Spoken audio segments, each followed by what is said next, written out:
যুদ্ধের নিয়ম কি তবে বদলে যাচ্ছে?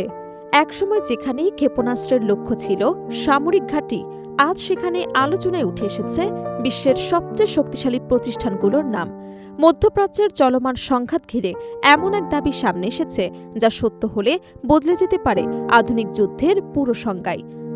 কেন হঠাৎ প্রযুক্তি কোম্পানিগুলোই সম্ভাব্য লক্ষ্যবস্তু হিসেবে দেখছে ইরান, আর এর পেছনে কি এমন কৌশল রয়েছে যা নিয়ে উদ্বিগ্ন গোটা বিশ্ব? মধ্যপ্রাচ্যের চলমান উত্তেজনার মধ্যেই সামাজিক যোগাযোগ মাধ্যম এবং বিভিন্ন অনলাইন প্ল্যাটফর্মে ছড়িয়ে পড়েছে একাধিক চাঞ্চল্যকর দাবি। সেখানে বলা হচ্ছে, প্রচলিত সামরিক ঘাঁটির পাশাপাশি এবার মার্কিন এবং ইসরায়েলি প্রযুক্তি অবকাঠামোকেও লক্ষ্যবস্তু হিসেবে বিবেচনা করছে ইরান। এমনকি বাহরাইনে অবস্থিত একটি বড় ক্লাউড ডেটা সেন্টারে ক্ষেপণাস্ত্র হামলার দাবিও সামনে এসেছে। তবে এসব দাবির সত্যতা এখনো স্বাধীনভাবে নিশ্চিত করা যায়নি এবং সংশ্লিষ্ট দেশ বা প্রতিষ্ঠানগুলোর পক্ষ থেকেও এ ধরনের ঘটনার আনুষ্ঠানিক স্বীকৃতি মেলেনি। তবে নিরাপত্তা বিশ্লেষকদের মতে, আধুনিক যুদ্ধে প্রযুক্তি অবকাঠামোর গুরুত্ব আগের যে কোনো সময়ের তুলনায় অনেক বেশি।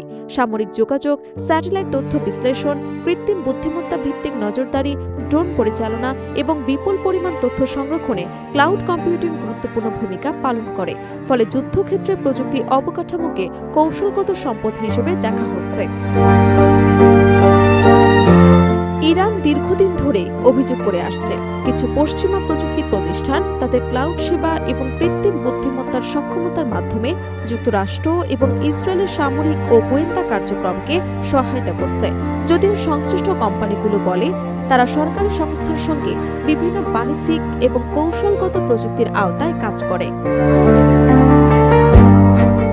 সম্প্রতি অনলাইনে আরও দাবি করা হয়েছে, অ্যামাজন, গুগল, মাইক্রোসফট, অ্যাপল, মেটা, এনভিডিয়া এবং প্যালারিন্টন সহ একাধিক মার্কিন প্রযুক্তি প্রতিষ্ঠানকে ইরানের ইসলামিক রেভলিউশনারি গার্ড কর্পস বা আইআরজিসি সম্ভাব্য সামরিক লক্ষ্য হিসেবে বিবেচনা করছে।